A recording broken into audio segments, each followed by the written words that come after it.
Most people focus on the moment accountability is assigned, the board resolution, the signature, the appointment email, the announcement. John will oversee this. Compliance is now responsible. This department owns it. But the real story doesn't start there. It starts the day after. Today we're looking at what really happens after accountability is assigned. When the meeting ends, attention fades, and responsibility shifts from theory to reality. Because accountability isn't proven in the announcement, it's revealed in what happens next. This is the day after. Let's start with the moment everyone remembers. A governance gap was identified, a risk surfaced, an audit recommendation came in, a regulator raised a concern. The solution? Assign accountability. It feels responsible, it feels decisive, it feels controlled. There's relief in the room, minutes are recorded, ownership is clarified, a name is attached. At the time, this decision made sense. The assumptions were clear. Now someone owns it, now it will be handled. Now the issue is under control. But assigning accountability and building accountability are not the same thing, and that difference becomes visible the day after. The day after, everything still looks fine. There's no crisis, no headlines, no escalation emails. In fact, there may even be small wins, a follow-up meeting scheduled, a project plan drafted, a compliance checklist circulated, a reassuring update shared with leadership. It feels like progress. The organization believes the decision worked. Why? Because something happened. There's structure, there's documentation, there's motion.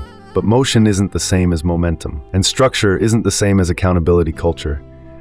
At this stage, everything still feels stable. That's why this phase is dangerous. This is where the invisible shifts begin. The person assigned accountability starts to feel new pressures, competing priorities, unclear authority boundaries, limited resources, cultural resistance, informal power structures. Subtle behavior changes start. They become more cautious in meetings. They hesitate to escalate. They soften language in reports. They try to solve it quietly. Small compromises appear. We'll phase this in. Let's not overcomplicate things. We don't need to document every exception. Early trade-offs form: speed over documentation, harmony over confrontation, efficiency over traceability. No one announces these shifts. They happen gradually. The assigned individual realizes something critical. They were given responsibility, but not always influence. They were given ownership, but not always protection. And that gap, that's where governance starts to drift. The consequences don't arrive loudly. They arrive slowly. Months later, a control failure surfaces. An audit notes inconsistent oversight. A regulator asks why documentation is incomplete. A risk materializes that should have been identified. And it feels sudden, but nothing broke overnight. The day after accountability was assigned, small decisions started compounding. Tiny delays, softened language, deferred escalation, unclear boundaries. Compounding governance risk doesn't look dramatic, it looks administrative until it isn't. Most people don't ignore problems, they simply don't see them yet. Here's why. Cognitive bias. We assigned accountability, so we're covered. 2, overconfidence. They're experienced, they'll handle it. 3, process blindness. Assuming that because a framework exists, it's functioning. 4, emotional investment. No one wants to admit the decision might need reinforcement. 5, organizational inertia. It's uncomfortable to revisit assignments and ask, is this actually working? This isn't incompetence, it's human nature inside complex systems. And governance exists precisely because human systems drift.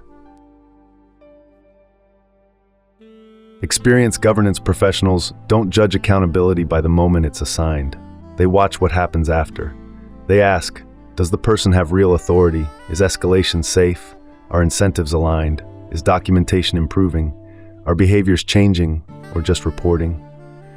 They monitor signals, tone shifts in meetings, delays in follow-up, increasing informal workarounds, silence where there should be friction. They expect discomfort, because real accountability creates tension. If nothing feels slightly uncomfortable, accountability may be superficial. Experienced leaders don't just assign accountability, they build systems around it.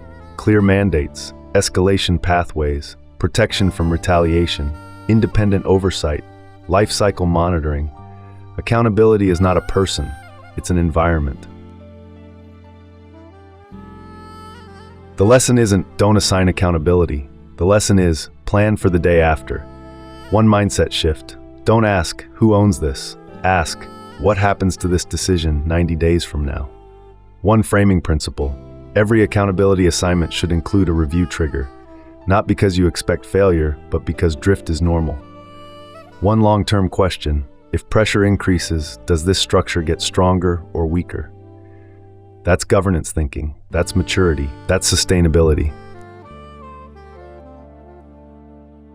Most decisions don't fail at the moment they're made. They fail in the days, weeks, and months that follow. Accountability is easy to assign. It's harder to sustain. If this changed how you think about accountability inside your organization, that's the goal. This is the day after. And next week, we'll explore what happens the day after a temporary exception is approved. If you believe governance is more than documentation, subscribe to MPG, My Premium Governance. Because real oversight doesn't begin at the decision, it begins the day after.